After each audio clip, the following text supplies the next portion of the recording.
does it look like when you go from the worst to the best? Or from the deepest night to the brightest dawn? This is a question that is important to answer, and I'd like to answer that by looking at the second character in the leadership study, which is King David. So, as always, this is Eric Slaywick, aka the UWM Pen Guy, and this is the Bible commentary. So if you like what you're seeing, I'd ask that you hit like and subscribe to help the channel grow. And without further ado, let's get into the word. So we finished the study of King Saul, who was a catastrophic failure. Just the essence of the false believer. A man who did not love God with all his heart, soul, mind, and strength, did not love his neighbor as himself, and therefore was basically as total a failure as could be imagined in God's sight, though he started out with something of a beginning of strength. So I think it's easy to see that with David, this second character, immediately following Saul, the fact that he does immediately follow Saul is a very deliberate contrast on God's part. It is intended to show essentially Satan's man versus God's man. Now, obviously, we will see that even the best of the best, humanly speaking, are never able to even begin to measure up to the perfection and the majesty and the glory of God's great King, the Messiah, Jesus Christ. That is another deliberate element present here. So basically, you could say that, so the question of David following up Saul, obviously it can be a bit of whiplash. And that is, again, intentional, because it is two men of completely opposite character, essentially partaking of the same leadership model. So the idea that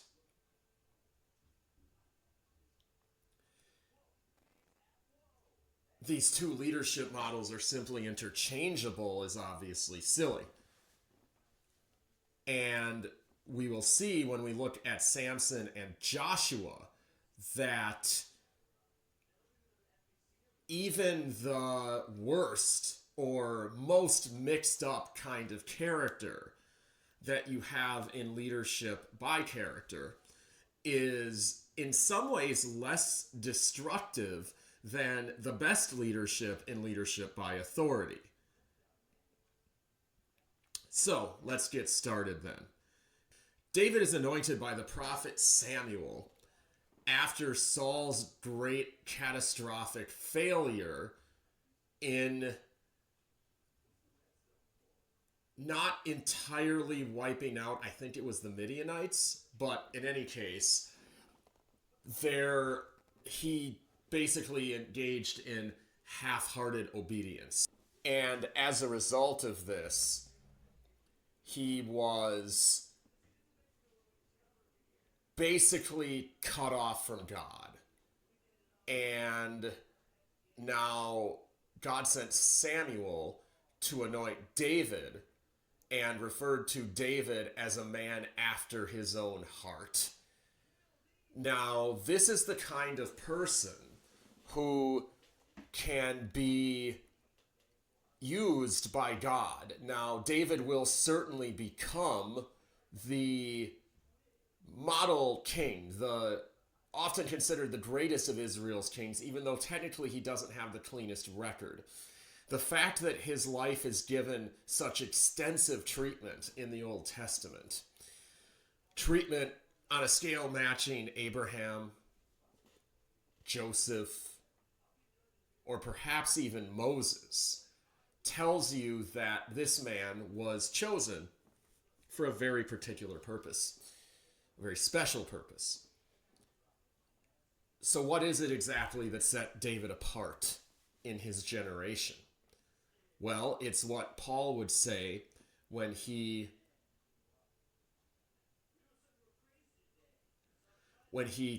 talked about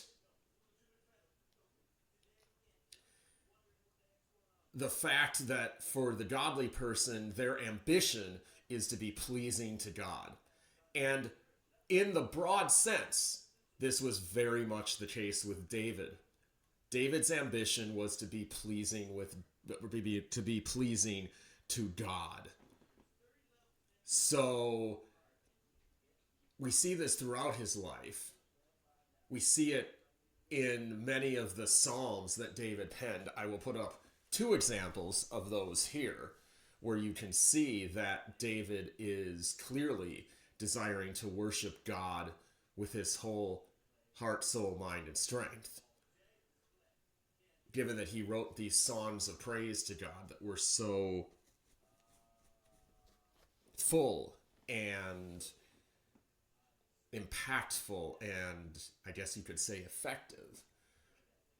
But then also, David's actions demonstrated that his faith and his love for God were real.